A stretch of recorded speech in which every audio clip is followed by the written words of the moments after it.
سمجھتے ہوئے جلد سے جلد اس کے لیے کچھ اقدام اٹھائیں۔ آئیے کچھ نکات، کچھ پوائنٹس کیسے ہم کریں رکھتا ہوں۔ اولاد کی تربیت میں جو سب سے پہلا پوائنٹ، سب سے پہلا نقطہ ہوگا جس سے ہم اولاد کی تربیت شروع کریں گے، وہ کیا ہوگا بتائیں آپ کو؟ بہت سی مرتبہ لوگ اولاد کی تربیت کی جب بات آتی ہے تو سمجھ لیجئے بچہ 3 سال 4 سال 5 سال 6 سال 10 سال کا ہو گیا تو پوچھتے ہیں کہ اب اس کی تربیت کے لیے کیا کیا جائے۔ اولاد کی تربیت کا پہلا مرحلہ اولاد کی پیدائش کے بعد نہیں شروع ہوتا ہے۔ اولاد کی تربیت کا پہلا مرحلہ اس کے لیے صحیح ماں کے انتخاب سے شروع ہوتا ہے۔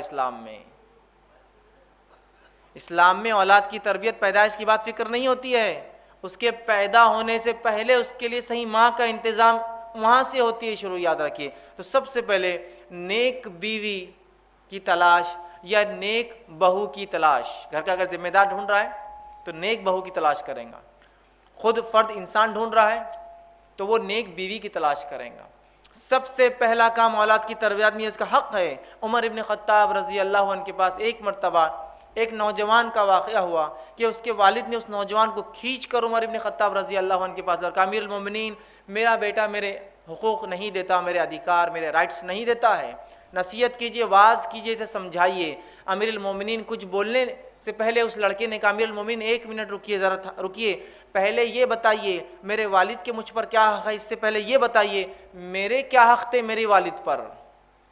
اور سوال فطری تھا، پہلے اولاد تو بعد میں آتی ہے تو ظاہر تو اس کے پہلے حق ہوتے، جب بڑی ہوتی تو والدین کے دیتی ہے۔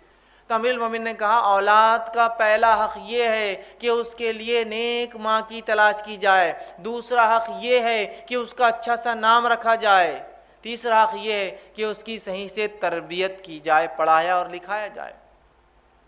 تو اس لڑکے نے کہا امیر المومنین جو میرا والد میری کمپلین لے کر آیا، شکایت لے کر آیا ہے، سب سے پہلے اس نے میرے نیک ماں کا انتخاب نہیں کیا، ایک مجوسیہ سے اس نے شادی کی۔ دوسرا میرا نام جو میرا حق تھا دوسرا کی اچھا رکھے، میرا نام گبریلا رکھ دیا۔ گبریلا سمجھتے نا، وہ گوبر کے اندر کیڑا ہوتا ہے ایک بڑا کالا، وہ گوبر جمع کرتا رہتا ہے۔ میرا نام صحیح نہیں رکھا اور میری تعلیم اور تربیت میں اس نے جو ہے کوئی محنت اور مشقت نہیں کی۔ تب امیر المومنین عمر ابن خطاب رضی اللہ عنہ نے جو ہے فرمایا اور کہا کہ تم اپنی اولاد کا حق نہیں دیتے ہو، اور اولاد بڑی ہونے کے بعد جب تمہارے حق نہیں دیتی ہے تو مجھ سے آ کے حقوق مانگتے ہو اس کے۔ سمجھ رہے بات کو؟ تو اولاد کا پہلا حق شروع ہوتا ہے، تربیت کا پہلا مرحلہ، فرسٹ سٹیج اس کی پیدائش کے بعد سے نہیں۔ اس بات کو خاص دھیان دے، وہ ہے نکاح کے لیے صحیح لڑکی کا انتخاب، صحیح لڑکے کا انتخاب، صحیح بہو کا انتخاب، صحیح داماد کے انتخاب سے شروع ہوتا ہے۔ اس لیے کہ ایک دیندار لڑکی ہی اپنے اولاد کو دین سکھائیں گی، ایک دیندار باپ ہی جو ہے، لڑکا جو باپ بنے گا وہی اپنے بچوں کو دین کی تعلیم دے گا۔ اب یہ مرحلے کو چھوڑ کر آپ کہیں گے آپ کیسے ہمارے بچوں کی تربیت کریں، تو آپ اگر پہلی سٹیپ میں گر جائیں گے تو باقی کا کیا ہوگا؟ دینداری کو اپنے نکاح میں ترجیح دیجیے۔ ہم کہاں دینداری کو اپنے نکاحوں میں آج ترجیح دے رہے ہیں؟ تمام چیز دنیا داری والا معاملہ ہوتا ہے۔ لڑکی پسند کرنا ہے دنیا داری، لڑکا پسند کرنا ہے دنیا داری۔ دینداری کو سب سے پہلے ترجیح دیجیے۔ اور نبی اکرم صلی اللہ علیہ وسلم نے اس بات کی وضاحت کر فرمایا، لوگ عورتوں سے 4 چیزوں کی وجہ سے نکاح کرتے ہیں، متفق علیہ روایت ہے، صحیح بخاری اور صحیح مسلم کی۔ لوگ عورتوں سے 4 چیزوں کی وجہ سے نکاح کرتے ہیں۔ پہلا ولی مالیہا، اس کے مال کو دیکھ کر لوگ نکاح کرتے ہیں۔ دوسرا ولی جمالیہا، اس کی خوبصورتی کو دیکھ کر لوگ نکاح کرتے ہیں۔ ولی حسبیہا، اس کے ننیال اور ددیال خاندان کو دیکھ کر نکاح کرتے ہیں۔ ولی دینہا، اور چوتھی چیز دنیا کے اعتبار سے لوگ کیا کرتے ہیں، آخری میں چوتھی چیز دینداری دیکھ کر جو نکاح کرتے ہیں۔ اے مسلمان نوجوانوں، تمہارے ہاتھ مٹی لگو، تم دینداری کو لازم جانو نکاح میں۔ دینداری سب سے افضل ہے نکاح میں، یاد رکھیے۔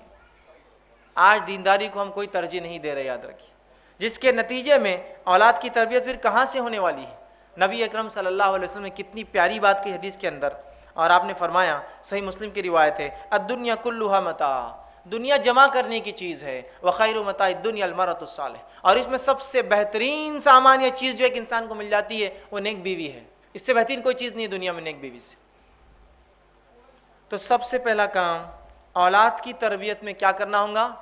نیک بیوی کا انتخاب، نیک شوہر کا انتخاب، نیک بہو کا انتخاب، نیک داماد کا انتخاب۔ اب جب 2 نیک لوگ ملیں گے تو نسلیں نیک ہوں گی، جب دو بد لوگ ملیں گے تو نسلیں بری ہوں گی۔ یہ اللہ کا فضل ہے کہ اس امت کو نکاح کی اس نے اجازت دی، بلکہ حکم دیا، ورنہ دیگر قوموں میں یہ ہوتا ہے نیک لوگ شادی نہیں کرتے اور ان کی نسلیں کم ہوتی ہے، برے لوگ نکاح کرتے ہیں اور وہ بڑھتے جاتے ہیں۔ ایک انسان نیک بن گیا اب وہ شادی نہیں کر سکتا۔ اسلام میں ایک انسان نیک ہے، نکاح کر سکتا ہے، تو ظاہر سی بات ہے نیک لوگ آگے بڑھیں گے، ورنہ دوسری قوم میں نیک لوگ ختم ہو جاتے ہیں اور برے لوگ بڑھتے جاتے ہیں۔ تو بہرحال سب سے پہلا مرحلہ جہاں سے تربیت کی ابتدا سٹارٹ ہوں گی وہ مرحلہ ہے، وہ ماں کے انتخاب سے شروع ہوتا ہے۔ اس کو سب سے پہلے ہم دھیان دیں۔ دوسری چیز جو دوسرا اسٹیپ رہیں گا ہمارا اولاد کی تربیت میں، وہ یہ ہے کہ جب نکاح ہو جائے جو دینداری کی بنیاد پر ہو، اس کے بعد والدین نیک اولاد کی اللہ سے دعا کرے۔ اس کا بھی بڑا تاثیر اور اثر ہوتا ہے۔ کس چیز کی دعا کرے؟ نیک اولاد کی والدین اللہ سے دعا کریں۔ افسوس کی بات یہ ہے بہت سے لوگ نکاح کرتے ہیں لیکن کبھی نیک اولاد کی دعا نہیں کرتے ہیں۔ نیک اولاد کی دعا کرنا یہ انبیاء علیہ الصلاۃ والسلام کی سنت ہے نکاح کے بعد، لیکن آج ہم دعائیں نہیں کرتے ہیں۔ تو یہ بڑا اہم عمل ان کی تربیت کا حصہ ہے، یہ ابھی دنیا میں آئے نہیں ہیں لیکن یہیں سے شروع ہوتی ہے تربیت ان کی، کہ نیک جو ہے اولاد کی جو ہے دعا کریں۔ ہمارے پاس تو عام طور سے یہ ہوتا ہے کہ اگر نکاح کے بعد اولاد نہ ہو تو لوگ مختلف قسم کے شرک اور بدعت میں لگ جاتے ہیں۔ ایک تو یہ پارٹ ہے، اگر اولاد نہ ہو تو مختلف قسم کے شرک اور بدعت میں لگ جاتے ہیں۔ اندازہ لگائیے جو اولاد شرک اور بدعت کے بنیاد پر وجود میں آئیں گی وہ اولاد کہاں سے اللہ کی توحید پر چلنے والی ہوں گی؟ شرک اور بدعت میں لگ جاتے ہیں۔ اور دوسرا ایک عجیب حال رہتا ہے اس امت کا کہ جب کسی کا نکاح ہو جاتا ہے بس ہر تھوڑے دن کو گڈ نیوز کب ہے، گڈ نیوز کب ہے۔ اب وہ بیچاروں کی کیا پلاننگ ہے، ان کی کیا مصیبتیں ہیں، ان کی کیا پریشانیاں ہیں، سب کو گڈ نیوز ہی چاہیے بس، اور ہر کوئی دوسرے سے گڈ نیوز کب ہے، گڈ نیوز کب ہے، اور وہ پریشان بیچارے آپس میں کہ ہم تو کوشش کر رہے ہیں بھائی لیکن اللہ نہیں اولاد دے رہا تو اب ہم کیا کریں، اور ذہنی طور سے وہ پریشان ہو جاتے ہیں۔ تو یہ سب سے پہلے اس نہیں بلکہ یہ دعا کرے کہ اللہ نیک اولاد عطا فرما۔ اچھا، اولاد کی نیکی کی دعا تو نہیں ہوتی ہے، جو کچھ دعا ہوتی ہے کیا ہوتی ہے ہمارے پاس؟ نکاح ہو گیا کسی کا، بوڑھی عورتیں ہوتی ہے گھروں میں، وہ دعا دیتی ہے اللہ تم کو چاند سا بیٹا دے۔ کیسا بیٹا چاہیے ہونا بھی؟ تو چاند سا۔ اگر میں کہتا ہوں اللہ نے واقعی میں دعا سن لی تو ایک تو گول صورت کا پیدا ہوں گا، اور اتنا چمکدار کوئی انسان ہوگا تو کوئی پسند کرے گا اس کو، دھبے والا اور اس ایک دم چمکدار، اور وہ بھی چاند سا کیا چاہیے؟ بیٹا ہی چاہیے۔ ہے نہیں ہے یہ بات عام؟ دعا کیا کرنی چاہیے اولاد کے لیے؟ کیسی اولاد کی دعا کرنی چاہیے؟ آئیے وہ دعا ہم دیکھتے ہیں۔ سورہ صافات سورہ نمبر 37 آیت نمبر 100 میں اللہ رب العزت فرماتا ہے، اور ابراہیم علیہ الصلاۃ والسلام نے جب دوسرا نکاح کیا، چونکہ آپ کو پہلی بیوی سے اولاد نہیں تھی، تو دعا کی اور فرمایا ربی حب لی من الصالحین، اے اللہ نیک اولاد عطا فرما۔ یہ ہے دعا۔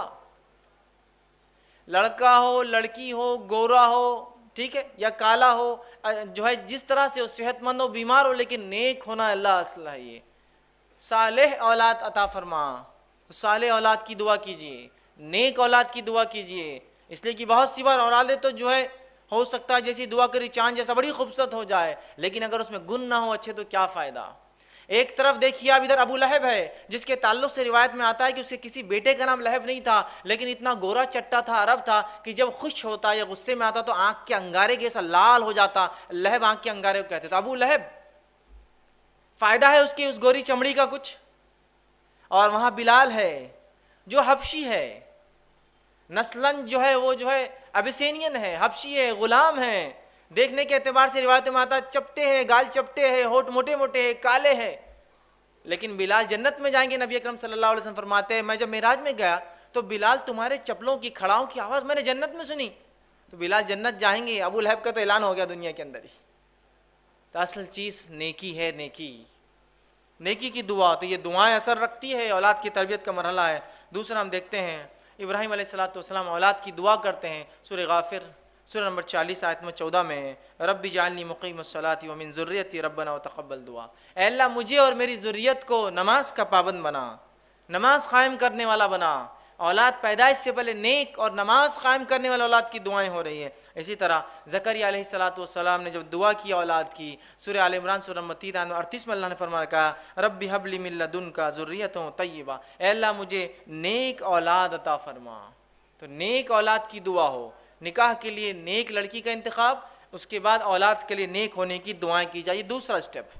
تیسرا مرحلہ جو ہمیں کرنا ہے، تیسرا اسٹیپ اولاد کی تربیت میں، وہ کیا ہے؟ وہ یہ ہے کہ اسلامی طریقے سے اولاد کا استقبال ہوگا جب وہ دنیا میں آئیں گی۔ ہمارے پاس جب اولاد اللہ دے دیتا ہے، عطا فرما دیتا ہے، اس کا استقبال غیر اسلامی رسومات سے ہوتا ہے۔ جس کام کی شروعات ہی غیر شرعی ہو، اس کا خاتمہ کیسا ہوگا اندازہ لگا لیجئے۔ غیر اسلامی رسومات سے ویلکم کرتے اپنے چلڈرنس کو، اپنے بچوں کو ہم لوگ اس دنیا کے اندر اسلامی رسومات سے ویلکم کیجئے۔ اور اسلامی رسومات کیا ہے ویلکم کرنے کے؟ کہ جب بچہ پیدا ہو تو کسی نیک انسان کے پاس اسے لے جایا جائے، وہ کھجور چابیں گا اور اس کے منہ میں جو ہے ڈالیں گا۔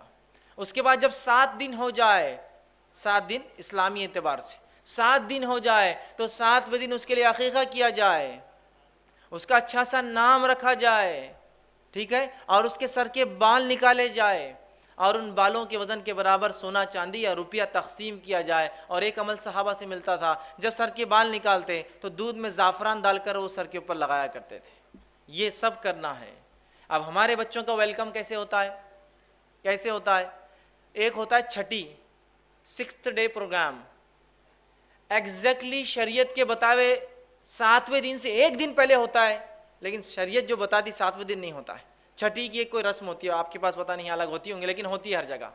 پوری عورتیں جمع ہوتی ہے، وہ دیا جلاتی ہے، اس پہ کچھ کاجل جمع کرتی ہے، چھوٹے چھوٹے برتن بچی ہو تو لا کے دیے جاتے ہیں، لڑکا ہو تو کچھ تحفے تحائف دیے جاتے ہیں۔ یہ چھٹی ہوتا ہے۔ اور اس کے بعد 40ویں دن ایک پروگرام ہوتا ہے، اس کو بولتے ہیں چلا۔ بڑے دھوم دھام سے وہ چلائے آ جائیے، چلائے آ جائیے، کارڈ بھی تقسیم ہوتے ہیں، ہال لیا جاتا ہے۔ جس بچے کا ویلکم غیر شرعی بنیادوں پر ہو رہا ہے، جس کا ویلکم 7th ڈے ہونا چاہیے تھا، 7ویں دن جو عقیقہ ہونا چاہیے تھا، نام، وہ تمام چیز چھوڑ کر ہم غیر اسلامی رسومات اپناتے ہیں۔ پھر بولتے ہیں اللہ یہ بچے ہمارے بے دینی کیوں ہو جا رہے ہیں؟ اس لیے کہ آپ نے تو شروعات ہی ان کی بے دینی سے کی ہے۔ کوششیں اثرات رکھتی ہے اپنے اندر، یہ بات طے ہے نا؟ کوششیں اثرات رکھتی ہے، بات طے ہے نا؟ کیا کوشش کی اس بچے کے ویلکم کے لیے آپ نے؟ یہ غیر اسلامی طریقے۔ اور اگر کوئی کہے کہ بس 7ویں دن عقیقہ کرنا ہے، ارے جانے دو، دیکھیں گے، فلاں ہے، یہ ہے، اور کتنے لاکھ بہانے۔ نہیں، وہ بچہ ابھی جو نانی کے گھر پیدا ہوا تو ابھی بیوی جو یہاں نہیں ہے، بچہ نہیں ہے، تو ابھی عقیقہ کیا؟ نہیں، ابھی ایک ساتھ اپن 4-5 بچے جمع کریں گے، پھر ایک ساتھ عقیقہ کریں گے، تاکہ بڑی دعوت ایک ساتھ ہو، ہے نا؟ ہوتا ہے بہت سے لوگ، دیکھو اب کتنے بچے ہو گئے اپنے کو؟ 4 ہوگا، 4 کے حساب سے بہت ہو گیا نا، اچھا ہو گیا، 2 بکرے لڑکے کے، 2-3 لڑکیاں اور تو یہ 5 بکروں کی بڑی دعوت کریں گے اپن۔ یہ بچوں کو جمع کر کے دعوت کرنے کون سا طریقہ آپ نے نکالا ہے؟ 7ویں دن کر دینا ہے۔ اس لیے کہ نبی اکرم صلی اللہ علیہ وسلم فرماتے ہیں، جامع ترمذی کی روایت ہے، سمرہ بن جندب رضی اللہ عنہ اس کے راوی، وہ کہتے ہیں عقیقے کے بدلے بچہ رہن ہوتا ہے۔ اور بزنس کمیونٹی رہن کیا ہوتا ہے زیادہ اچھے سمجھتی ہے۔ رہن کوئی چیز دے کر کوئی چیز لی جاتی ہے، رہن سمجھتے ہو؟ پھر بولتے ہیں بچے بیمار ہو جاتے ہیں، بچوں کو یہ ہو رہا، آپ نے اپنا رہن چھڑایا کہاں اب تک؟ رہن کسی چیز کے بدلے، گروی جس کو بولتے ہیں، بچہ رہن ہوتا ہے عقیقے کے بدلے میں۔ جب انسان عقیقہ کرتا ہے تو اس کو چھڑا لیتا ہے۔ تو لڑکا ہو تو آپ صلی اللہ علیہ وسلم کے تعلق سے مسند احمد کی روایت ہے، جو ہے ماں عائشہ رضی اللہ عنہ فرماتی ہے، جب لڑکا ہوتا تو اللہ کے رسول 2 جانور ذبح کرنے، 2 بکرے، 2 دمبے، 2 بکریاں کا حکم دیتے، اور جب لڑکی ہوتی تو 1 ذبح کرنے کا حکم دیتے۔ اسی طرح مسند احمد کی روایت ہے، آپ صلی اللہ علیہ وسلم جب بچہ پیدا ہوتا تو اس کے بال نکالنے کی جو ہے اجازت دیتے کہ 7ویں دن اس کے بال، اس کو ایذا دینے والی چیز، چونکہ ماں کے پیٹ میں ان بالوں کے ساتھ رہا ہے، وہ بیماریاں اور ایذا دیتے ہیں، بال تکلیف دیتے ہیں، تو ایذا دینے والی چیز نکالنے کا حکم دیتے، اور صحابہ بالوں کو نکالتے۔ ان بالوں کے وزن کے برابر نبی اکرم صلی اللہ علیہ وسلم سونا یا چاندی، آج کے زمانے میں ہم بولیں گے کیش، اس کے برابر تقسیم کرتے غریبوں میں، ٹھیک ہے۔ اسی طرح اگر لڑکا ہو تو اس کی ختنہ کیجیے، ٹھیک ہے۔ لیکن آج ہم دیکھتے ہیں ان تمام چیزوں کو چھوڑ کر بدعت اور خرافات ہم لوگ کرتے ہیں۔ چھٹی اور 40واں ہم کر رہے ہیں، چلا جس کو کہتے ہیں۔ سنت کو جگائیے، ورنہ کیسے ہمارے بچے دیندار ہوں گے جن کا ویلکم اس طرح سے نہیں ہو رہا ہے؟ تو یہ بات بڑی اہم ہے، یاد رکھیے۔ اور اتنا ہم چیزوں کو کھینچتے ہیں، شریعت نے جو حکم دیا، 7ویں دن عقیقہ تو پتہ نہیں 7 سال بعد ہو رہا ہے، 70 سال بعد ہو رہا ہے۔ نام رکھنا ہے، 7واں دن نام رکھنے کے لیے آخری حد ہے۔ 7th ڈے تو رکھنا ہے، اس سے پہلے بھی آپ طے کر کے رکھ سکتے ہیں. جیسے نبی اکرم صلی اللہ علیہ وسلم کو ایک لڑکا ہوا اور جبرائیل علیہ السلام آئے اور کہا اے ابو ابراہیم، مطلب لڑکے کا نام ابراہیم رکھا تھا آپ نے، اس لیے آتے ہی پکارا اس نام سے آپ کو. تو ایڈوانس رکھا جا سکتا ہے. اور بعد میں اگر میکسیمم لمٹ 7th ڈے ہے، لیکن حال یہ ان تمام چیزوں میں اتنا ہم غلو کر جاتے ہیں کہ بچے کا آپ دیکھیے لڑکا ہے لڑکی دو ہی چیزیں ہو سکتی، 2 نام طے کرنا ہے کوئی.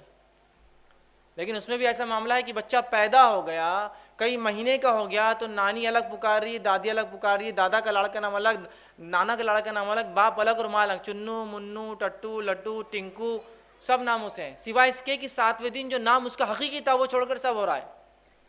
اور نام پھر تلاش بھی کیا جاتا تو یونیک نام لگتا ہے ہم کو، یونیک سمجھتا نا، سب سے ہٹ کر نام چاہیے. اگر کوئی آگے پوچھے بچے کا نام کیا رکھو، لڑکا ہے لڑکی ہے، لڑکا ہے عبداللہ رکھو، عبداللہ بہت پرانا نام ہے.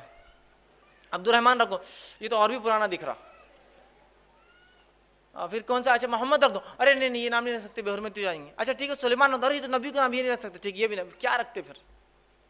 یونیک نام چاہیے. تو میں ہمیشہ کہتا ہوں جو لوگ کہتے ہیں یونیک نام چاہیے، تو یونیک تو بہت سے نام ہوتے ہیں، آپ بہت سارے نام رکھ سکتے ہیں. اسٹیئرنگ نام رکھ دیجیے آپ کسی بچے کا، اسٹیئرنگ خان، کتنا اچھا نام ہے. یونیک کسی کا نام اسٹیئرنگ سنا آج تک آپ نے؟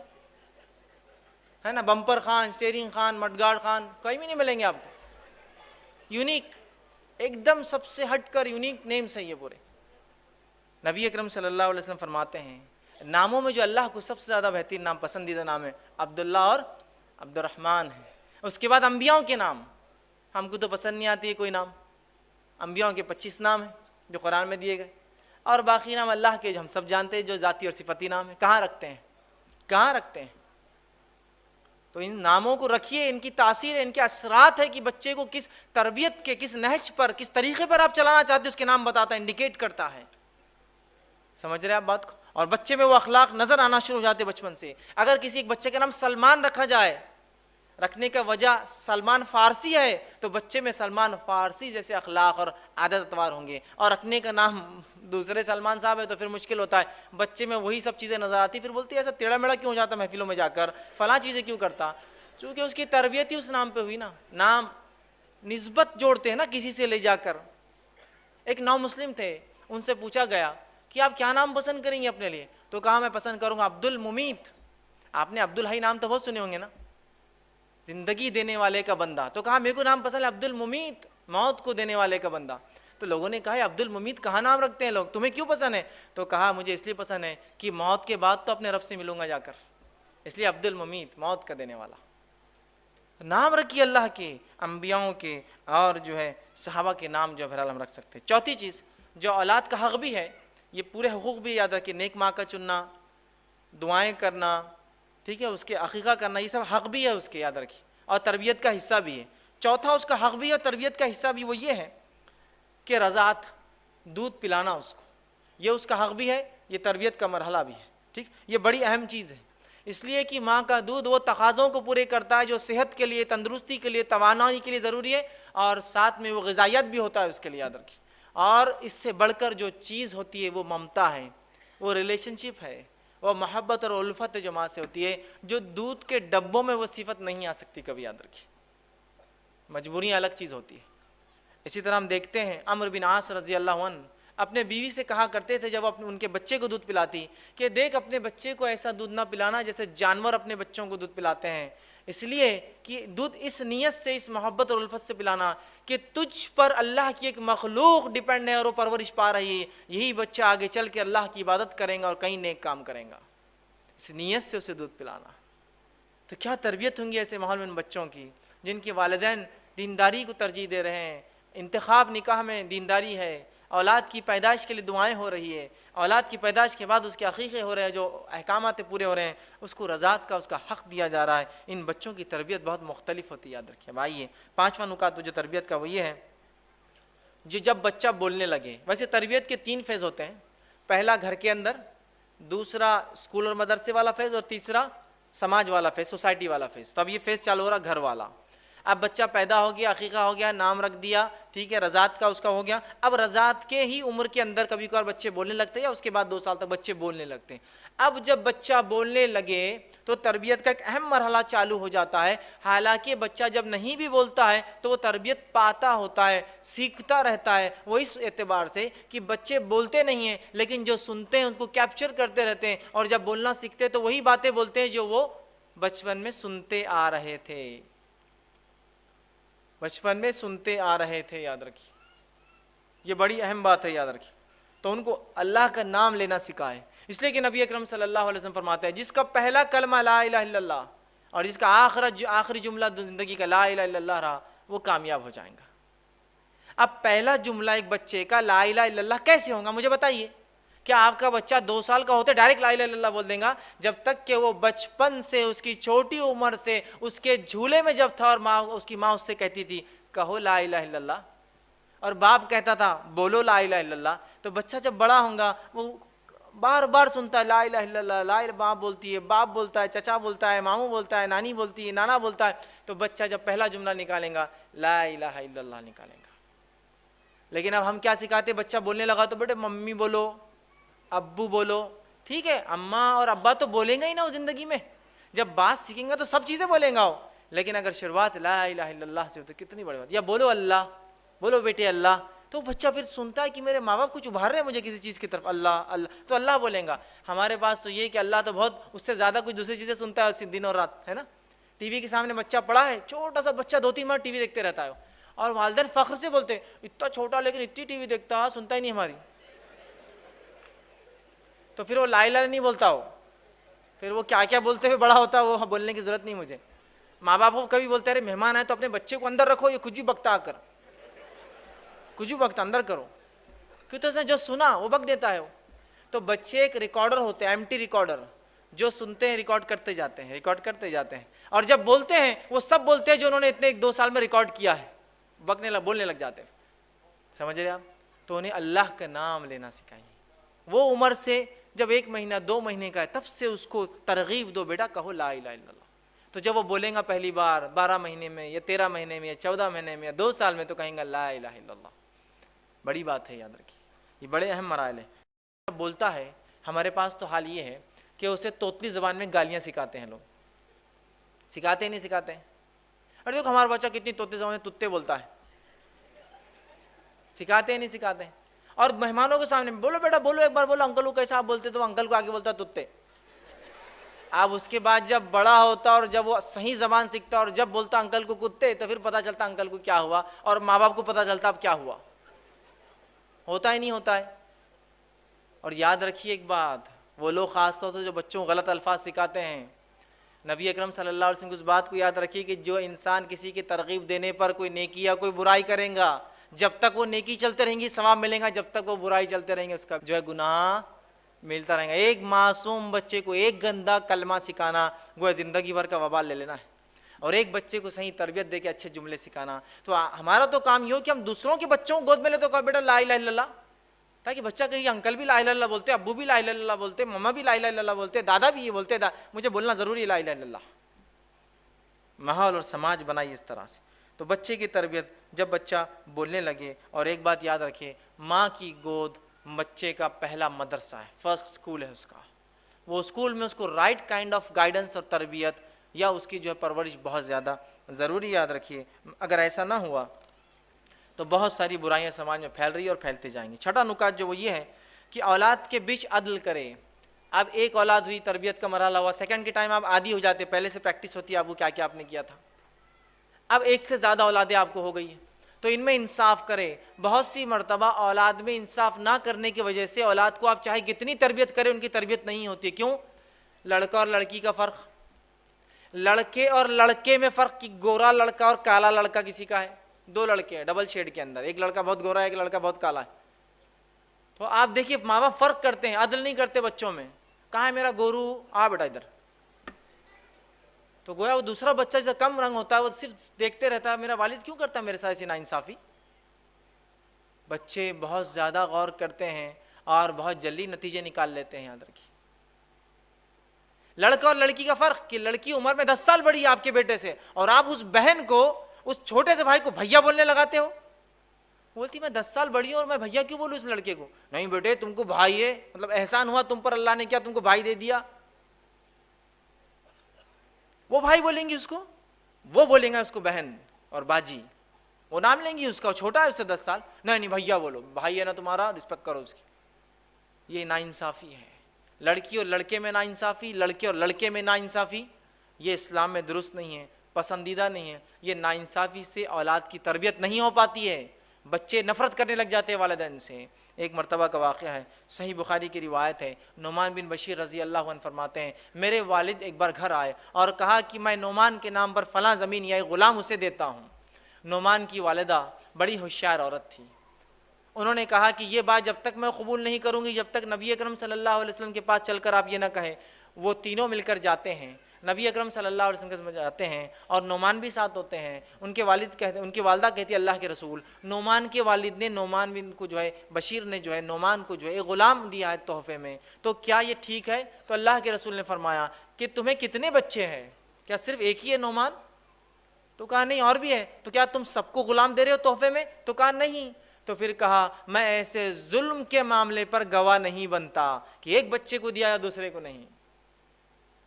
بہت سے والدین ہوتے تحفہ لے جاتے ہیں، 2 بچے گھر میں اور ایک کو لے جاتے ہیں، نہیں میرا ایک بہت سنتا دوسرا نہیں سنتا تو ایک کو دوں گا، نہیں۔ تحفے تحائف میں ناانصافی نہیں، حتیٰ کہ اگر نافرمان اولاد بھی ہے تو وراثت میں حصہ کم نہیں ہوتا ہے اس کا۔ جب وراثت میں نہیں ہوتا نافرمان اولاد کا تو بچپن میں کیسے آپ ان سے ناانصافی کر سکتے ہیں؟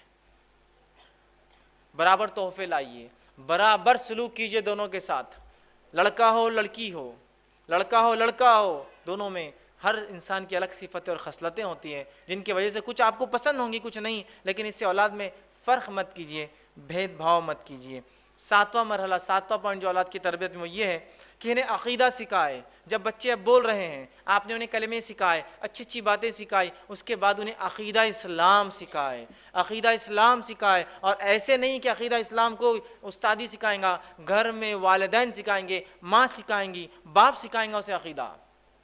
اللہ رحم کرے ایسی ماں پر اور ایسے باپ پر جو بچے کے ساتھ گھوم رہے ہیں پھر رہے ہیں اور چلتے اور پھرتے انہیں عقیدہ سکھاتے ہیں کہ باہر نکلیں بیٹا، یہ جھاڑ ہے، یہ کتنا ہرا ہے، یہ ہمیں ہوا ان سے جو فلاں ہوتی ہے، یہ کاربن ڈائی آکسائڈ پیتے ہیں، آکسیجن دیتے ہیں، انہیں کس نے بنایا؟ اللہ نے۔ اس بچے کے دل میں اللہ کی توحید جاگتی ہے، اس کی ربوبیت جاگتی ہے، اس کی محبت جاگتی ہے، کیسا میرا رب ہے جس نے میرے لیے انتظام کیا جھاڑوں کا، اور یہ جانور ہے بیٹا کس نے بنایا انہیں؟ اللہ نے، جن کا ہم فائدہ اٹھاتے ہیں۔ یہ گھر ہمیں دیا، کس نے دیا ہمیں یہ گھر؟ اللہ نے، بیٹا اس کا ہم دیکھو کتنی فائدہ، ان نعمتوں کا شکر ادا کرو بیٹا۔ بچوں کو سکھائیے۔ عبداللہ بن عباس رضی اللہ عنہ فرماتے ہیں میں چھوٹا تھا، نبی اکرم صلی اللہ علیہ وسلم کے ساتھ اونٹ پر سوار ہوا، اور سوار ہونے کے بعد اللہ کے رسول نے مجھے کچھ باتیں سکھائی۔ یہ تربیت کی بڑی اچھی باتیں جو اللہ کے رسول نے عبداللہ کو سکھائی تھی۔ آپ صلی اللہ علیہ وسلم نے، یہ چھوٹے تھے، سکھایا اور فرمایا اور کہا، پہلی چیز جو نصیحت کی عبداللہ کو، جو جامع ترمذی کی روایت ہے اس کے اندر جو ہے 5 نصیحتیں، اور مسند احمد کی روایت میں اضافی اور 3 نصیحتیں، 4 نصیحتیں، ٹوٹل 9 ہوئے نصیحتیں۔ پہلا کہا تربیت کر رہے بچے کے عقیدے کی، کہا عبداللہ سے تم اللہ کے احکام کی حفاظت کرو، وہ تمہاری حفاظت کریں گا۔ عبداللہ، اے بیٹے، اے غلام، اے پیارے لڑکے، تم اللہ کے احکام کی حفاظت کرو، اللہ تمہاری حفاظت کریں گا۔ تم اللہ کے احکام کی حفاظت کرو گے، تم اسے اپنے سامنے پاؤ گے مدد کے وقت، اس کی جب تمہیں ضرورت ہوگی، تکلیف میں ہوں گے، اس کی مدد تمہارے سامنے ہوں گی۔ پھر فرمایا تیسری بات، جب تم کو کوئی سوال ہو تو اللہ سے کرنا، جب کوئی چیز مانگنا ہو بیٹا تو کس سے مانگنا؟ اللہ سے مانگنا۔ پھر فرماتے اللہ کے رسول چوتھی بات، جب جو ہے مدد طلب کرو تو اللہ سے بیٹا مدد طلب کرنا۔ پانچویں بات فرماتے یاد رکھو ساری دنیا بھی اگر تمہارے خلاف جمع ہو جائے تو کچھ نہیں بگاڑ سکتی سوائے وہ جو اللہ چاہے، اور ساری دنیا بھی جمع ہو کے تمہیں کچھ فائدہ پہنچانا چاہے تو کچھ فائدہ نہیں پہنچا سکتی سوائے جو اللہ چاہے۔ کیسا عقیدہ بنا رہے اس بچے کا مضبوط؟ اب یہ بچہ آپ کو لگتا ہے کہ کہیں بھی جا کر سر ٹکیں گا اور کبھی اپنے زندگی میں شرک اور جو بدعت اور خرافات کریں گا؟ بالکل نہیں۔ اسی طرح مسند احمد میں اور آگے نصیحت 4 اور اضافی ہے۔ چھٹی بات جو اس روایت میں آتی وہ یہ ہے، خوشحالی میں اس کی طرف رجوع کرنا اے بچے، تو پریشان حالی میں اللہ تمہیں کبھی فراموش نہیں کرے گا۔ خوشحالی میں یاد رکھنا تم اللہ کو، وہ تمہیں جو ہے کبھی فراموش جو ہے تنگ دستی میں نہیں کریں گا۔ آگے 7ویں نصیحت کرتے یاد رکھو جو چیز تمہیں نہیں ملی ہے بیٹا، اے بچے، تو تمہیں نہیں مل سکتی تھی، اور جو تمہیں مل گیا تم سے وہ کوئی نہیں چھین سکتا ہے۔ کیا پیاری تربیت دے رہے اس بچے کو، پھر آگے فرماتے اللہ کے رسول اور کہتے ہیں یاد رکھو اللہ کی مدد صبر سے وابستہ ہے. بچے کو اللہ کی مدد صبر سے وابستہ ہے, کوشش تکلیف کے ساتھ ہے. پھر فرماتے ہیں آسانی تنگی کے ساتھ ہوتی ہے. کتنی پیاری پیاری نصیحتیں اس بچے کو عقیدے کے طور پہ نبی اکرم صلی اللہ علیہ وسلم سکھا رہے ہیں. ٹھیک ہے, آٹھواں پوائنٹ جو اولاد کی تربیت میں ہم یاد رکھیں گے وہ یہ ہے, بچے کی تربیت میں ماں کا کردار. بچے کی تربیت میں ماں کا کردار. اب آپ کہیں گے باپ کا کردار کہاں گیا؟ باپ کا کردار آ رہا ہے, باپ کا کردار آ رہا ہے, لیکن پہلے ماں کا کیوں رکھا میں نے؟ پہلے کیوں رکھا؟ اس لیے کہ ماں اولاد کی تربیت کے لیے اصل ذمہ دار ہے. باپ بھی ہے لیکن ماں اصل ہے. آپ کہیں گے وہ کیسے؟ ابو داؤد کی روایت, ایک شخص آ کر کہتا ہے اللہ کے رسول صلی اللہ علیہ وسلم میرے ماں باپ میں سے میری خدمت کا پہلا حقدار کون ہے؟ کہا ماں. دوسرا حقدار کون ہے؟ تو کہا ماں. کہا تیسرا حقدار کون ہے تھرڈ لیول پر؟ تو کہا ماں. کہا چوتھا حقدار کون ہے؟ تو کہا تیرا باپ, تمہارے والد. والد کا رینکنگ کیا آئی؟ فورتھ. اگر اس اعتبار سے دیکھا جائے تو gold medal goes to father. Gold medal گیا باپ کو, جو معاف کرنا ماں کو, سلور میڈل گیا ماں کو, برونز میڈل گیا ماں کو, اور باپ کو صرف پارٹیسپیشن پرائز ملا. صرف فورتھ لیول پر آتا ہے وہ. جب اسلام ماں کو یہ درجہ دے رہا ہے تو کچھ وجہ ہوں گی نا اس کے پیچھے. اگر آپ کو ایک پوزیشن اور پوسٹ دی جاتی سماج میں تو کیا آپ ناکارہ نااہل کام نہ کرنے کی وجہ سے دی جاتی ہے یا کام کی وجہ سے دی جاتی ہے؟ اسلام نے عورت کو ماں کا جو مقام دیا ہے وہ اس لیے اتنا اونچا ہے کہ اس کا مقام, اس کی اہمیت اور اس کی تربیت سب سے اول ہے, اس لیے اس کا اہم ہے.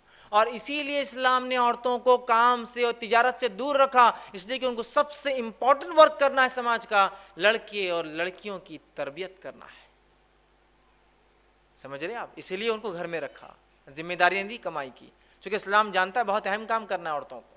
ٹھیک ہے, تو ماں کا پہلے کردار ہے. اور یاد رکھیے ماں کا کردار اتنا اہم اور اصل ہے کہ اولاد باپ کے مقابلے میں ماں کے عقیدے پر ہوتی ہے.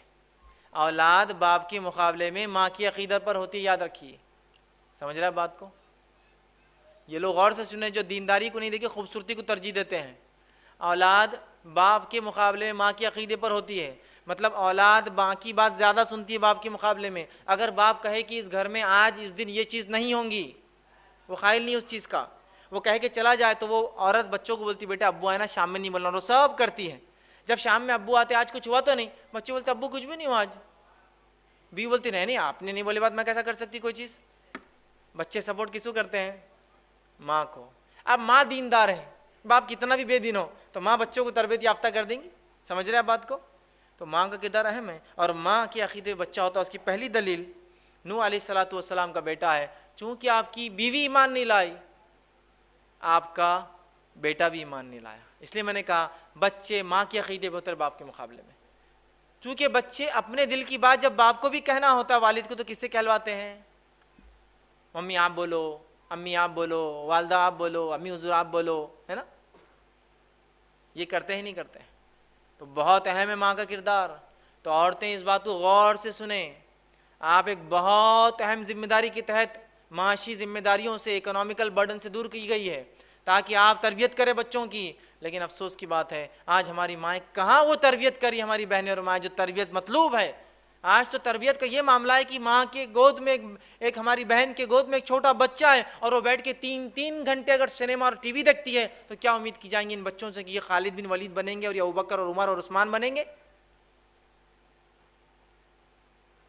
بہت اہم کردار ہے ماؤں کا. جب ماؤں نے اپنی ذمہ داری چھوڑ دی تو یاد رکھیے روز قیامت پوچھ بھی ہے. وہ حدیث یاد کیجئے, اور عورت سے پوچھوں گی اس کے شوہر کے بچوں کی کیا کیا اس ذمہ داری کا, اور جو ذمہ داری ضائع کرے وہ جنت کی خوشبو بھی نہیں سونگے گا. تو آج ہم دیکھ رہے ہیں مائیں تربیت نہیں دے رہی. دوسرا واقعہ ام سلیم رضی اللہ عنہا, ان کے بیٹے انس بن مالک, انس کے تعلق سے آتا ہے رضی اللہ عنہ کہ ان کی والدہ ایمان لائی تھی. ابو انس غیر مسلم تھے, اور ایک مرتبہ وہ گھر آئے تو یہ تو ایمان والی تھی. انس سے کہا کہو بیٹے لا الہ الا اللہ, تو انس نے فوراً کہہ دیا لا الہ الا اللہ. تو ابو انس نے کہا کہ تم تو بگڑ گئی ہو, میرے بیٹے کو بھی بگاڑ دے رہی ہو. اور لاکھ منع کرنے کے باوجود بھی انس برابر جو ماں کہتی رہی لا الہ الا اللہ کہتے رہے. تو بچوں پہ ماں کا اثر زیادہ ہوتا ہے باپ کے مقابلے میں۔ آئیے تیسرا واقعہ اسماعیل علیہ السلام کا، جن کی والدہ حاجرہ علیہ السلام ہیں، جو حاجر علیہ السلام ایک ایسی ماں کی مثال ہے جس نے اپنے بیٹے کی ایسی تربیت کی جس کی زیادہ تفصیلات تو تفصیلات زیادہ کیا بالکل ہی نہیں ملتی، سوائے ایک واقعے میں ایک جملے کے جو اللہ رب العزت نے اپنی کتاب میں دہرایا، وہ جملہ بتا دیتا ہے کہ کیا تربیت تھی حاجرہ کی اسماعیل کے معاملے میں علیہ السلام، کیا تربیت تھی۔ ابراہیم علیہ السلام چھوڑ کر گئے اس شیرخوار جو اسماعیل کو اور اپنی بیوی کو، لیکن اس کے بعد جب ایک حکم ہوتا ہے خواب کے ذریعے کہ جا کر اپنے بیٹے کو ذبح کر دو، اس بیٹے کو لے کر نکلتے ہیں اور کہتے ہیں بیٹا میں نے خواب دیکھا ہے، انی تذبحک فانظر ماذا تری، اس خواب میں میں دیکھتا ہوں میں تجھے ذبح کر رہا ہوں، اب تو بتا کیا کرنا ہے۔ تو بیٹے کا ایک جملہ حاجرہ کی تربیت کا کنکلوژن ہے، بیٹا کہتا ہے کہ اے میرے والد کر گزریے تفعل ما تؤمر، کر گزریے جو رب کی طرف سے حکم آپ کو آتا ہے، ستجدونی انشاءاللہ من الصابرین، آپ مجھے انشاءاللہ صبر کرنے والوں میں پاؤں گے۔ یہ ایک جملہ اسماعیل کا ان کی ماں کی تربیت بتاتا کیا تھی، جو ایسی کی تھی حاجرہ نے، ایک یونیک تربیت کہ باپ آ کر کہتا ذبح کرنا ہے اور بیٹا کہہ رہا ہے کر گزریے جو آپ کا رب آپ کو حکم دیتا ہے، انشاءاللہ میں صبر کرنے والوں میں رہوں گا۔ تو بچے ماں کے عقیدے پر ہوتے ہیں، ماں دیندار تھی، اسماعیل بھی دیندار تھے، اور اس حد تک کہ جو کہا بس کرنا ہے تو آپ کر دیجئے قربان، ہے نا۔ اسی طرح ہم دیکھتے ہیں اس مرحلے میں ایک چیز کو خاص خیال رکھیں، وہ یہ ہے کہ مائیں اور باپ دونوں مل کر بچوں کو لاڑ اتنا نہ کر دے کہ بچے لاڑ میں عام زبان میں کہتے سڑ نہ جائے، ورنہ بہت سی بار اتنا لاڑ ایکسٹراڈنری ہو جاتا ہے کہ پھر بعد میں بچوں کو کنٹرول کرنا ناممکن ہو جاتا ہے، سمجھ رہے آپ بات کو۔ تو یہ مرحلہ بہت اہم ہے، اور ایکسٹراڈنری لاڑنے جس کو عام زبان میں کہتے ہیں کہ سونے کا نوالا کھلائیے لیکن کڑوی نظر سے دیکھیے ان کو، سخت معاملہ ہوگا، سب کیا کھانا ہے کیا پینا ہے کیا دینا ہے سب کیجیے جو کرنا ہے، لیکن تربیت کی اور بد اخلاقی کی اور کسی دوسرے معاملے میں ذرہ برابر بھی چھوٹ نہیں ہے بچوں کو ہمارے۔ سونے کا نوالا کھلائیے لیکن کڑوی نظر سے دیکھیے تاکہ وہ بگڑے نہ، ٹھیک۔ نواں مرحلہ، نواں جو کام کرنا ہمیں 9 پوائنٹ وہ یہ ہے، باپ کی تربیت کیسی ہوں گی، مطلب باپ کا رول تربیت میں اولاد کی بڑا اہم ہے، ماں کے بعد اس کا چونکہ رول آتا ہے، باپ کا رول بھی یاد رکھیے تربیت میں بہت اہم ہے، اور باپ اور استاد یاد رکھیے دونوں کی ذمہ داری ایک جیسی ہوتی ہے، اس لیے میں اس کو انشاءاللہ عزیز جو ہے بچہ جب گھر سے باہر قدم رکھتا ہے تو جو ہے تربیت میں باپ کا کردار، باپ کا رول، اور اس کے بعد اس کے استاد، اس کے ٹیچر، دونوں کا رول آتا ہے۔ تو باپ ہونے کے ناطے ایک انسان جو اپنے بچے پہ چیک رکھے، چیک سمجھتے ہیں آپ، مطلب یہ کہ دن بھر وہ ماں کے ساتھ تھا، شام میں آ کے آج ستائے تو نہیں، آج دعائیں یاد ہوئی، آج عربی برابر ہوئی، آج اسکول گئے تھے، آج ہوم ورک ہوا، آج دعائیں فلاں ہوئی، آج یہ ذکر ہوا تھا کہ آج پورا چیک، پڑوسیوں کو تکلیف تو نہیں دے گی، پورا چیک کیا گے والد۔ اور اگر کہیں چوک ہو اور اس کی بیوی آ کر کمپلین کرے بچے کی ماں، تو والد اس کو سیریسلی لے اور بچوں کی تنبیہ کرے، ڈانٹے اور سمجھائے کہ آئندہ یہ غلطی میں نہیں سنوں گا آپ کی۔ جیسا ایک ماں ٹیچر ہوتی ہے تو باپ ایک ایگزامینر جیسا ہے کہ آ کے وہ چیک کرے گا کہ کیا ہوا، صحیح ہوا نہیں ہوا تربیت۔ ورنہ بہت سی بار ماں تو انتھک کوشش کرتی ہے، شام میں باپ آ کے پوری محنت پانی پھیر دیتا ہے کہ بچے آ کے بولتے ہیں ابو آج امی نے ایسا کرے، اور الٹا جو ہے وہ آدمی اس کی بیوی کہتا ہے کیوں ایسا کرے میرے بچوں کو، بچے شیر بن جاتے ہیں، پھر ان کو پتہ چل گیا ماں کی نہیں سننا ہے اپنے کو اب۔ تو یہ بات یاد رکھیے، باپ جو ہے، اور باپ کے لیے بہترین نمونہ ابراہیم علیہ الصلاۃ والسلام، باپ کے لیے بہترین نمونہ خود نبی اکرم صلی اللہ علیہ وسلم، اور باپ کے لیے بہترین نمونہ کہ کیسا ہو جو ہے لقمان علیہ السلام ہے۔ قرآن کے مختلف ابواب اٹھائیے اور ان کی زندگیوں کو دیکھ لیجیے تو پتہ چلے گا باپ کیسا ہونا چاہیے، ٹھیک۔ اسی طرح 10واں نکات وہ یہ ہے بچے کی تربیت میں اسکول اور درسگاہ کا رول، اسکول اور درسگاہ کا رول۔ اب بڑے اہم ہم ایشوز کی طرف جا رہے ہیں، اس لیے کہ اب گھر میں تربیت ہو رہی ہے، لیکن اب رائٹ کائنڈ آف ایجوکیشن اگر باہر نہیں ملے گا تو اس کے بھی بہت خطرناک نتائج نکلتے ہیں، یاد رکھیے۔ جیسے کہ جو اسکول اور درسگاہ کا جو رول جو بچے کی زندگی میں ہوتا ہے تربیت میں بڑا اہم ہے، یاد رکھیں، اس لیے کہ ماں باپ کی تربیت کے بعد اب اسکول اپنا رول، یا مدرسہ جس کو کہے اسکول کا، یہ وہ رول ادا کرتا ہے۔ لیکن آج ہم دیکھتے ہیں ہمارے پاس مذہبی اسکولوں کا وجود ہی نہیں ہے، مدرسہ ایک الگ چیز ہے، ایسے اسکول کی تو ہمارے کتنے پرسنٹیج بچے مدرسوں میں جاتے بتائیے آپ؟ پورے امت کے میں سمجھتا ہوں 3 سے 4 یا 5 یا 10% بچے مدرسوں میں جاتے ہیں، باقی بچے کہاں جاتے ہیں؟ اسکول۔ آج ہمارے پاس اسلامک اسکول کا کوئی تصور نہیں ہے، لیکن آج ایسے اسکولوں کی اتنی سخت کمی ہے، ارے اسکول تو بہت دور کی بات ہے، ایسی دینی درسگاہوں کی بھی کمی ہے جو دینی درسگاہ ہمارے بچوں کو کتاب اور سنت کے مطابق تعلیم دے۔ ہوتا ہے نا کچھ اسکول چلیے اب نہیں ہے ایسا اسکول، تو ہمارے بچے اسکول الگ پڑھتے ہیں، مدرسہ جاتے ہیں، جا کے مکتب میں سیکھتے ہیں، ان مکتبوں کا بھی انتظام نہیں ہے ہمارے پاس. اور اگر ایسے اسلامک اسکول نہیں ہے تو انہیں ڈالیے، اور اگر نہیں ہو سکتا تو اپنے بچے کو بہت طے کر کے ایسے سیکولر اسکولس میں ڈالیے جہاں مذہب کی کوئی چھاپ نہ ہو، ورنہ پتہ نہیں وہ کون کون سے مذہب کے بچپن سے قائل ہو جائیں گے. یاد رکھیے بچے بڑے اثر لیتے ہیں چیزوں کا. تمام تر وسائل ہونے کے باوجود بھی ہم نے آج جو ہے اسکولوں میں جو ہے وہ نظم اسلامک اسٹڈیز کا نہیں لایا، یا ایسے مکتب اور مدارس نہیں قائم کرے جو خالص کتاب و سنت کی تعلیم دے. اسی طرح آج ہم دیکھتے ہیں جو کچھ تھوڑے بہت پیرنٹس ہیں جو دھیان دیتے ہیں وہ صرف دنیاوی ایجوکیشن پر دیتے ہیں، دینی ایجوکیشن غائب ہے ان کے پاس، صرف دنیاوی ایجوکیشن. دینی تعلیم کو بھی اہمیت دیجیے، اس کے لیے نظم قائم کیجیے، اس کے لیے سسٹم بنائیے. یاد رکھیے جتنا پیسہ اسکول میں ڈالتے ہیں میں سمجھتا ہوں اس سے زیادہ پیسہ آپ نے دینی تعلیم میں ڈالنا چاہیے، اس لیے کہ اگر یہ بچہ مر جائیں گا تو آخرت میں جو چیز کام آئیں گی وہ یہی تعلیم ہے. اس کے لیے ہم جو ہے کوشش کریں اور اس کے لیے ہم تمام ذمہ دار ہیں. 11واں پوائنٹ وہ یہ ہے، اور انشاءاللہ کچھ اور پوائنٹس رکھ کے بات ختم کروں گا، وہ یہ ہے کہ بچے کی تربیت میں اب دوست اور احباب مطلب اس کے اب دوست اور فرینڈ سرکل کا بڑا امپورٹنس ہوتا ہے. اب یہ تھا مرحلہ پیدائش، گھر کی تربیت وہ سب ہوا، اسکول کی تربیت ہو گیا، اب آیا معاملہ دوستوں کا. ایک بچے کو لاکھ اچھی تربیت دینے کے بعد بھی ایک غلط دوست پوری زندگی کی آپ کی محنت پہ پانی پھیر سکتا ہے. لہٰذا ہمارے بچوں کے کون دوست اور کون سہیلیاں ہوں نہ ہوں اس کو طے والدین کریں گے. ہم کریں گے بیٹا آج کس کے ساتھ ہے؟ امی آج ہم عبداللہ کے ساتھ ہیں. بیٹے عبداللہ کون ہے؟ عبداللہ فلاں انکل کے بچے. اچھا وہ انکل کون ہے؟ نکالیے ڈیٹیلز.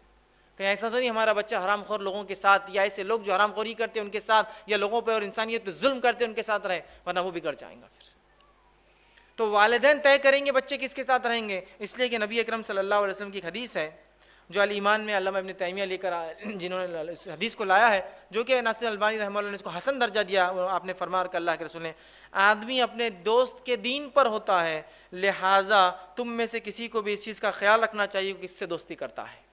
آدمی اپنے دوست کے دین پر ہوتا ہے، لہٰذا تم میں سے ہر شخص کو خیال رکھنا چاہیے وہ کس سے دوستی کرتا ہے. اور عربی کا ایک مقولہ قول ہے کہ تم یہ نہ پوچھو کہ وہ کیسا ہے، تم یہ دیکھو کہ اس کے دوست کیسے ہیں. مطلب کسی کے بارے میں معلومات لینا ہے تو پوچھنے کی ضرورت نہیں ہے، اس کا فرینڈ سرکل دیکھ لیے آپ کو پتہ چل جائے گا کہ وہ کون ہے. سمجھ رہے آپ؟ تو بچوں کے دوست اور سہیلیاں بغیر والدین کے سلیکشن کے نہ ہو، یہ بات طے ہو. 12ویں چیز وہ یہ ہے کہ بچوں کی تربیت میں کھیل کود کا نظم. بہت سی بار والدین بچوں کو کھیل کود کرنے نہیں دیتے ہیں، اور ایک غلطی جو والدین سے ہوتی ہے معلوم وہ کیا ہے؟ یہ غلطی کو آپ اگر سدھاریں گے انشاءاللہ بہت زیادہ فائدہ ہوگا. وہ کیا ہوتا ہے؟ بچہ جا کر سمجھے ٹیبل پہ ہاتھ لگا رہا ہے، یہ مت کرو. گلاس اٹھا رہا ہے کانچ کا، یہ مت اٹھاؤ. گاڑی پہ بیٹھ رہا ہے چابی لے رہا ہے، یہ مت لو. کھانا کھا رہا ہے تو ایسا مت کرو، وہاں مت جاؤ، یہاں مت آؤ. ہم کیا کرتے معلوم؟ صرف کیا مت کرو کیا مت کرو، نہیں نہیں نہیں نہیں نہیں بولتے ہیں. وہ دل میں سوچتا ہے دنیا میں لائق ہے کوئی جب ہر چیز نہیں اور نہیں اور نہیں اور نہیں تھی کرنے کی. تو سمجھ رہے آپ؟ ہر چیز کو آپ بولتے ہیں گاڑی کی چابی کو ہاتھ مت لگاؤ، فوراً آپ کو بولنا پڑے گا بیٹا گاڑی کی چابی کو ہاتھ مت لگاؤ، آپ کو ایک دوسری کی لا کے دیں گے اس سے کھیلا کرو، چونکہ اس کو چاہیے وہ چیز. کانچ کے گلاس کو ہاتھ مت لگاؤ، آپ اسٹیل کے گلاس سے کیوں نہیں پانی پیتے اور کھیلتے ہو. وہاں مت جاؤ، اس کے بدلے بیٹا آپ یہاں جاؤ نا، ادھر خطرہ ہے. یہ مت کھاؤ، اس لیے کہ اسلام میں منع ہے بیٹا، وہ کیوں نہیں کھاتے؟ فوراً الٹرنیٹ دیجیے اس کو. یہ نہیں تو کیا، یہ نہیں تو کیا. یہ سنت رسول ہے کہ اللہ کے رسول جب صحابہ کسی عمل سے روکتے فوراً الٹرنیٹ سلوشن دیتے. جیسے کہ آپ صلی اللہ علیہ وسلم فرمایا، ایک بار دیکھا حضرت بلال رضی اللہ عنہ 2 ناخص کھجوریں ردی کھجوریں لے کر گئے اور ایک اچھی لائے. آپ نے کہا بلال یہ کیسے ہوا؟ تو کہا میں نے 2 ردی کھجوریں ایک شخص کو دی اور اس کے بدلے میں ایک اچھا لے لیا. آپ نے کہا ایسا مت کرو، اس میں سود ہے. تم 2 ردی کھجوریں پہلے بیچو اور بیچنے کے بعد پھر ایک ٹوکری اچھی کھجور لو. تو پہلے آپ نے کہا یہ غلط ہے اور فوراً سلوشن دیا کیا کرنا ہے. تو بچوں کو والدین سے غلطی کیا ہوتی ہے معلوم؟ یہ مت کرو مت کرو مت کرو مت کرو مت کرو بولتے ہیں. فوراً آپ بولے یہ مت کرو اور یہ کرو، یہ مت کرو بیٹا یہ کرو، یہ مت کرو یہ کرو، چونکہ ان کو کرنا ہے ایکٹیویٹی کچھ نہ کچھ. فطرت ہے نا بچوں کی. تو بچوں کی تربیت میں کھیل کود بڑا امپورٹنٹ رول رکھتے ہیں. ہمارے پاس پیرنٹس اس پہ دھیان نہیں دیتے والدین. کھیل کود کا کوئی نظم جس سے ان کی جو ایکسٹرا انرجی ہوتی ہے جو برن نہیں ہوتی نا، تو پھر وہ کیا کرتے ہیں معلوم آپ کو؟ کہیں بھی یوز کرتے ہیں. بہت سے بار بچوں کو والدین کمرے میں بند رکھتے ہیں، گدے پھاڑ دیتے ہیں، دیواروں کو رنگ دیتے ہیں، پھر والدین پریشان ہوتے ہیں ایسے بچے کیسے ہوتے جا رہے ہیں. آپ ان کو کھیلنے لگا رہے ہیں، ان کے اس جوش اور توانائی کو ختم کیجیے ڈیلی جو ڈیولپ ہوتی ہے. چلیے آج کھیلنا ہے، آج گارڈننگ کریں گے بیٹا، آج سنڈے چلو آج کھودنا ہے، پلانٹیشن کرنا ہے اپنے کو، آج یہاں جانا ہے، آج مدد کرنا ہے، سوشل سروس کا کام ہے اپنا. چھوٹا بھی ہے تو ساتھ لے جائیے اس کو. بچے سیکھتے ہیں. آپ کا بزنس ہے، آپ کوئی چیز جما رہے ہیں، چلو بیٹا آج جمانے کے لیے میرے ساتھ رہوں گے، اس کی اس ایکسٹرا انرجی کو یوز کیجیے، اس کو رائٹ کائنڈ آف گیمز میں ڈالیے، ایسے کھیل جو اس کے جسم کو نشو و نما دیتے ہیں، وہ فالتو قسم کے گیم نہیں جس کے اندر اس کا دن اور زندگی برباد ہو رہی ہے۔ اچھے کھیل یاد رکھیے، اچھی چیزیں یاد رکھیں جو ضروری ہے ایک انسان کے لیے، ان کھیلوں کی طرف، ان چیزوں کی طرف جو ہے متوجہ کرے اور ان کو رائٹ کائنڈ آف سپورٹس کے اندر ڈالے، اور جس سے ان کے جسم کی توانائی، طاقت، قوت ڈیولپ ہو۔ اسی طرح جو ہے 13 پوائنٹ وہ یہ ہے کہ بچوں کے درمیان انعامی مقابلے رکھیے۔ انعامی مقابلے سمجھتے آپ؟ کمپٹیشن رکھیے کہ چلو آج دونوں خیرت کروں گے، آپ اس پہ انعام ملیں گا، آج دونوں قرآن کون زیادہ پڑھتا ہے اس پہ انعام ملیں گا، آج سیرت طیبہ پر ایک کمپٹیشن ہے، آپ ایگزام دو فلاں ملیں گا، آج یہ کروں گے تو یہ ملیں گا، یہ پڑھوں گے تو یہ دیا جائے گا، شام تک یہ دعا کروں گے تو آج ایک کیڈبری آپ کے لیتا ہے شام میں، کون پڑھیں گا سب سے پہلے؟ اگر آپ اس سال ایسے کامیاب ہوتے، اتنے پارے حفظ کرتے تو ایک گاڑی آپ کو آج دینے والے اس مہینے، اس سال ہم ان کے اندر مقابلے رکھیے، اس سے جوش اور جذبہ بڑھتا ہے اور بچے بہت زیادہ وہ کام کر پاتے ہیں جو کام ویسے وہ نہیں کر پاتے ہیں۔ اسی طرح 14 پوائنٹ وہ یہ ہے کہ بچے کی تربیت میں ایمانیات کا اہتمام کیجیے، یاد رکھیے، جیسے کہ اسلامیات اور اذکار کا اہتمام، حرام کاموں سے روک کر حلال چیزوں کو بتائیے، ان کے اخلاق ڈیولپ کیجیے، آداب ان کے اچھے کیجیے، نماز کو لے جائیے، 7 سال کے ہو جائے تو اور 10 سال کے اور نہ جائے تو ان کو سزا دیجیے کہ نماز کو چلے، قرآن کی تلاوت انہیں سکھائیے، لباس کا شعور دیجیے کہ کون سا لباس صحیح ہے کون سا غلط، تعلیم دیجیے، بہادری سکھائیے تاکہ ہمارے بچے جو ہے بزدل نہ بن جائے کہ لوگوں کی مدد کرنا، آگے بڑھ کے کسی کو کام کو کرنا، یہ تمام چیزیں انہیں سکھائیے۔ ٹھیک ہے، 15واں پوائنٹ وہ یہ ہے کہ جو ہے تربیت کا جو ہے ایک نازک مرحلہ، اور اس کے بعد انشاءاللہ آخری پوائنٹ ہے نازک مرحلہ، وہ کیا ہے معلوم آپ کو؟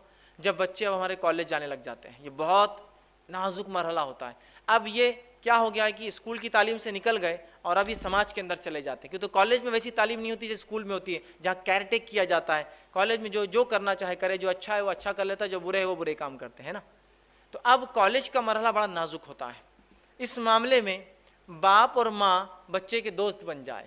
علی بن ابی طالب رضی اللہ عنہ فرماتے تھے بچے جب 7 سال تک ہوتے ہیں تو ہم ان سے کھیلتے ہیں، پھر 7 سال ہم انہیں تربیت دیتے ہیں اور 7 سال ہم ان کے دوست بن جاتے ہیں۔ ایسے کتنے والدین ہیں جو اپنے بچوں سے بات کرتے ہیں، وہ تو چھوڑیے، ایسے کتنے والدین ہیں، والدہ تو بھی ہوتی ہے، ایسے کتنے والد ہیں جن کو یہ پتا ہے کہ میرے 4 بچے کون کون سی کلاس میں، بڑا کچھ تو بھی پڑھتا، چھوٹا کچھ تو بھی کرتا، منجلا کچھ تو بھی کرتا، اس کا نہیں معلوم کیا کرتا، مطلب ان کو معلوم نہیں کون سی کلاس میں، وہ ان کی اماں دیکھتی، میں زیادہ اس پہ ٹینشن نہیں لیتا، ان کی ماں کا کام ہے۔ آخری بار بیٹے سے کب بات کی تھی آپ نے؟ نہیں میری بیٹی سے جمتی نہیں، میں گھرتا، میں اس کو گھرتا بس۔ اور انڈین فادر کا ایک عجیب مسئلہ ہے، انڈین فادر ایک اینگری ینگ مین رہتا ہمیشہ، ایک دم غصیلا نوجوان، مطلب حال یہ ہے کہ باپ گھر میں آ رہا تو بچے گھر سے باہر بھاگ جا رہے، امی بولتی ابا آ گئے تو بچے پورے باہر، کوئی بیڈ روم میں، کوئی چھت پر، کوئی ادھر کی، تو باپ آ گیا۔ ہونا تو یہ چاہیے تھا کہ باپ آنے کے بعد اعلان ہو کہ باپ آ گیا تو بچے باپ کی طرف آئیے، باپ سے دور بھاگتے ہیں، چونکہ ہمارا جو باپ ہوتا ہے اینگری ینگ مین، پورے گھر باس کا غصہ، سڑک کا غصہ، ٹریفک کا غصہ، گاڑی کے خراب ہونے کا غصہ بیوی اور بچوں پہ نکالتا ہے۔ اب جب وہ ریلیشن ڈیولپ نہیں ہوں گے تو کالج میں جب بچے جاتے ہیں تو ان میں جذبات چھلکتے ہیں، ان جذبات کو کس سے وہ شیئر کرے؟ پھر جب آپ ان کے دوست نہیں ہوتے ہیں تو وہ غلط دوست اور صحبت میں پڑ جاتے ہیں۔ تو ماں دوست بن جائے ان کی، باپ دوست بن جائے کہ بھائی کیا چل رہا ہے کالج میں، اب سب ٹھیک تو چل رہا ہے نا، کوئی مسئلے مسائل ہو تو ہم سے ڈسکس کیا کرو یار، دوست بن جائیے ان کے، تب ہم دیکھیں گے یہ تمام جو غلطیاں ان سے ہو رہی نوجوان سے بچ جائیں گے، کیونکہ ان کا فادر گائیڈ کر رہا ہے ان کو، دنیا دیکھ چکا ہے ان کا باپ، پوری ان کی ماں دنیا دیکھ چکی ہے، وہ گائیڈ کر رہی ہیں۔ یہ بڑی اہم چیز ہے، اور یاد رکھیے ان کو جو ہے اس بات کو سمجھائے، اور خاص طور سے اس بات کا دھیان دیں کہ جب آپ کے بچے کالج میں جائیں ان کو محبت کی حقیقت کیا ہے شرعی اعتبار سے ضرور سکھائیے آپ، ورنہ عشق مزاجیوں کے چکر میں بچے اپنی زندگیاں برباد کرتے ہیں۔ محبت کی کیا حقیقت ہے شریعت کے مطابق، یہ بڑی اہم چیز ہے، کہ تو محبت ایک ایسا جذبہ انسانی نفس میں جو راسخ، وہ نکل نہیں سکتا ہے، شریعت اس کو کنٹرول کرتی ہے، صرف وہ بتائیے بیٹا کیا جائز اور کیا ناجائز ہے، کیا کرنا اور کیا نہیں کرنا ہے، اور فاسد محبت سے آپ کو اپنے آپ کو بچانا ہے ان کالجز میں، اور اس چیز میں جا کے اس کی تربیت انہیں دیجیے۔ اور 16واں اور آخری پوائنٹ جو ان کی تربیت کے اندر بڑا اہم رول ادا کرتا ہے وہ یہ ہے، اب کالج جا رہے ہیں، بڑے ہو چکے ہیں، بالغ ہو چکے ہیں، جتنے جلدی ہو سکے ان کا نکاح کر دیجیے، جتنے جلدی ہو سکے نکاح کر دیجئے۔ نکاح کرنے کے لیے وہاں پر 100 بہانے، نہیں ابھی وہ پڑھ رہے ہیں، تو پڑھ رہے تو کون خرچہ برداشت کر رہا ہے ان کا؟ آپ ہی کر رہے ہیں نا۔ لڑکی پڑھ رہی ہے تو کون خرچہ برداشت کر رہا ہے اس کی شادی ہونے تک؟ آپ ہی کر رہے ہیں نا۔ تو شادی کرنے میں کیا جاتا ہے؟ شادی ہونے سے ایک بوجھ آ جائے گا، وہ اچھے محنت کریں گا۔ یاد رکھیے نکاح نہیں ہونے سے جو برائیاں پھیلتی ہیں نا، تو وہ کنٹرول نہیں کی جا سکتی، چونکہ انسانی فطرت ہے کچھ چیزیں، اور فطرت تو ختم نہیں کیا جا سکتا. تو جتنے جلدی ہو سکے نکاح کر دیں. باپ اس اللہ رب العزت اس باپ پر رحم کرے جو اپنے بچے کا نکاح صرف یہ سوچ کر جلدی کرتا ہے کہ میرا بچہ جو ہے کسی شر اور فتنے میں نہ پھنس جائے نکاح نہیں ہونے کی وجہ سے. یہ زمانہ جو حالات جو ہے بہت برے جا رہے ہیں، یاد رکھیے. اس زمانے میں ہم دیکھ رہے ہیں لوگ اتنے قسم کے برائیوں میں جو پھنس چکے ہیں صرف اس وجہ سے کہ نکاح نہیں ہوتا ہے. تو والدین دھیان دیں اور جلد سے جلد نکاح کر دیں. اب میں نے بات نکاح سے شروع کی تھی، پھر لا کے میں نے بات نکاح پہ ختم کر دی ہے. اب پھر وہی مرحلہ نکاح، دیندار لڑکی، اور پھر وہ پوائنٹس پورے گول چلیں گے. یہ سائیکل بن گئی پھر سے آ کر کہ نکاح آ گئے، نکاح کے بعد پھر وہی تربیت، وہ سب آئیں گے، پھر نکاح کا معاملہ آئیں گا. تو نکاح کر دیں تاکہ پھر اب یہ سائیکل پھر چلیں گی، اور ایک نسل کے بعد دوسری نسل دنیا میں آئیں گی جو اللہ کی عبادت کریں گی. تو لہٰذا یہ بے انتہا ضروری ہے کہ ہم اس بات کو سمجھیں، اولاد کی جو ہے صحیح تربیت کریں. ایک آخری جو ایک پوائنٹ نہیں، وہ ایک سوال ہے جو والدین کرتے ہیں، اس کا جواب دے کے بات ختم کروں گا. ہم لاکھ کوشش کرنے کے بعد بھی ہمارے بچے سدھرتے نہیں. ہم نے لاکھ عربی کی، ٹیوشن کی، اسکول کیا، کالج گیا، پیسہ خرچ کیا، پھر بھی بچے نہیں سدھرتے. وجہ کیا ہے؟ اس کی بڑی ایک اہم وجہ ہے. اس وجہ کو رکھ کے اپنی بات ختم کروں گا. بڑی عام اور بڑی اہم وجہ ہے. اگر اس وجہ کو آپ نے آج ختم کر دیا، اس چیز کو آج ختم کر دیا، تو آج ہمارے گھروں کی آدھی تربیت تو ہو جائیں گی. میں اگر آپ سے کوشچن کروں کہ ایک ہاؤس ہے پانی کا، اس کے اندر صاف پانی بھرنا ہے آپ کو، اور اس ہاؤس میں ایک سوراخ میں سے گندا نالی کا پانی آتا ہے، تو کتنی دیر میں اس ہاؤس میں صاف پانی بھرا جائیں گا؟ آپ کہیں گے زندگی بھر بھی نہیں بھرا جائیں گا، چونکہ صاف پانی آتا، گندا پانی آتا، صاف پانی آتا، گندا پانی. عقل مند انسان وہ ہے جو پہلے گندے پانی کے راستے کو بند کرے، پھر صاف پانی اس میں بھرے. ہے نہیں ہے؟ تو یہ بگاڑ، اخلاقی بگاڑ، سماجی بگاڑ، یہ بگاڑ، وہ بگاڑ، ان کی تربیت کا بگاڑ کیوں آ رہا ہے؟ اس کی وجہ کیا ہے؟ ریزن کیا ہے؟ وہ ریزن رکھ رہا ہوں آپ کے سامنے. ریزن ہے کیا ہے معلوم آپ کو؟ اور اگر آپ آج آپ نے اس ریزن کو روک دیا، اس عمل کو چھوڑ دیا، اپنے گھروں کی آدھی اصلاح ہو جائیں گی، اولاد کی آدھی برائیاں، آدھے زیادہ برائیاں ختم ہو جائیں گی. اور وہ تربیت کا یا وہ چیز ہے جس کے لیے صرف آپ کو کیا چاہیے معلوم؟ ہمت چاہیے، تھوڑی سی ہمت. مردوں کو کہہ رہا ہوں، عورتوں کو تو ہمت کی بھی ضرورت نہیں. عورت آج بند کر سکتی، مردوں کو ہمت لگتی تھوڑی سی. کیوں؟ کیا ہوتا ہے جب میں بتاؤں گا تو آپ کو سمجھ میں آئے گا. صرف آپ کو جا کر اپنے کیبل چینل کو بند کر دینا ہے. آدھی اصلاح اور آدھی بگاڑ آج ختم ہو جاتا ہے. ابھی آج رات سے ختم ہو جائیں گے انشاءاللہ. آپ لاکھ عربی پڑھائیے، لاکھ ٹیوشن لگائیے، لاکھ روپیہ خرچ کیجئے، لیکن ٹی وی پہ گھنٹوں بیٹھ کے جب برائی دیکھیں گے تو کیا آپ سمجھتے ہیں کیا وہ اچھائی کریں گے؟ پھر آج ہو جائیں گے. میں نے مردوں سے کیوں کہا کہ مردوں کی ہمت لگتی ہے؟ اس لیے کہ بہت سے مرد جوش میں آ جاتا ہے، آج بند کر دیتا ہوں، پھر جا کے بولتا بیگم بند کر دوں کیا؟ بیگم بولتی ہے تم رہیں گے یا ٹی وی رہیں گی، کیا کرنا ہے؟ تو بولتا اچھا ٹھیک ہے رہنے دو، ٹی وی رہنے دو، ٹھیک میں جا رہا ہوں. ہوتا ہے نا؟ ہوتا ہے. یہ مجھے پتا ہے، بغیر بیوی سے پوچھے کہ نہیں بند کر سکتے آپ. اس لیے میں نے کہا آپ کو ہمت لگے گی. عورتوں کو کیا کرنا ہے معلوم؟ صرف جا کے بولنا ہے آج سے ٹی وی نہیں چلیں گی. اگر اس کا شوہر بولا کیوں؟ اگر تم ٹی وی دیکھتے روم میں نہیں آتا، بولتا اچھا نہیں ٹھیک ہے ٹھیک ہے ٹی وی بند، میں لے آ کے پھینک دیتا ہوں اس کو باہر، روم میں آنا بند مت کرو. لیکن ہے نا؟ تو عورتیں آج کر سکتی ہے اصلاح. لیکن کیا ہے، ہم لوگ یہ تو سنتے ہیں، ہزار لیکچرز، ہزار بیانات سب ہوتے ہیں، پریکٹیکل عمل کرنا ہم سے نہیں ہوتا ہے. تو پھر پچھتاوا تو اور ایک سال بعد ایک لیکچر ہوں گا، 6 مہینے بعد یہی تربیت پہ، پھر اور یہ ہوں گا، پھر اور 10 سال بعد بھی یہ ہوں گا. کچھ نہیں ہوگا. اقدامات، فوراً سٹیپس لیجیے. سب سے پہلے ٹی وی بند کیجیے. یا پھر ٹی وی ویسے وہ ڈبہ حرام نہیں ہے، اس پہ جو آتا حرام حلال ہے. صرف وہ چیزیں دکھائے وہ جو اسلامک ہو، کیبل کے ذریعے نہیں بلکہ الگ سے کوئی سورس کے ذریعے ڈی وی ڈی ہے، اور کہ صرف اس پہ اسلامیات، ڈاکیومنٹریز یا ایجوکیشنل پروگرامز چلیں. ورنہ یہ 10 سال اور 50 سال بھی اصلاح معاشرہ کی کوششیں کیجیے اولاد کی تربیت کے، نہیں ہو سکتی. یہاں بولیں گے بیٹے گالی نہیں دینا، وہاں ٹی وی پہ گالی سن رہا، بیٹے یہ جو ہے نا یہ ایسی چیزیں کرنا، لڑکیوں کو چھیڑنا برا ہے، وہاں لڑکیوں کو چھیڑتے ہوئے دیکھتا ہے، بیٹے فلاں کام برا ہے اور وہاں وہ سب ہوتا ہے، بیٹے کپڑے پورے پہنو ایسا بہائی ہے، وہاں بہائیوں کو دیکھتا ہے، بہائی عورتوں اور مردوں کو دیکھتا ہے. تو بہرحال اس کو روکے بغیر جو ہے حل نہیں، یاد رکھیے. تو لہٰذا یہ ایک سلوشن تھا. جو لوگ بار بار سوال کرتے ہیں کہ ہمارے بچوں کی اصلاح کیوں نہیں ہو پاتی، حالانکہ ہم سب کوشش کر رہے ہیں، آپ نے برائی کے دروازے بند نہیں کیے تو اچھائی کیسے داخل ہوں گی پھر؟ ٹھیک ہے. تو لہٰذا ٹی وی کو بند کیجیے، انشاءاللہ عزیز، پھر تربیت میں آسانی ہوں گی، وقت بھی آپ کو ملے گا بہت سارا، اور پھر اچھے سے جو ذمہ داری اللہ نے دے کر ہمیں بھیجا ہے اولاد کی پرورش اور اس کی تربیت، تاکہ یہ آخرت میں ہمارے نجات کا ذریعہ بنے، یہ ہمارے مرنے کے بعد ثواب جاریہ کا ذریعہ بنے. یہ اس کو ہم سکسیسفلی اس مشن کو ہم جو کمپلیٹ کر پائے. آخر میں اپنی بات کو میں ختم کروں گا. اللہ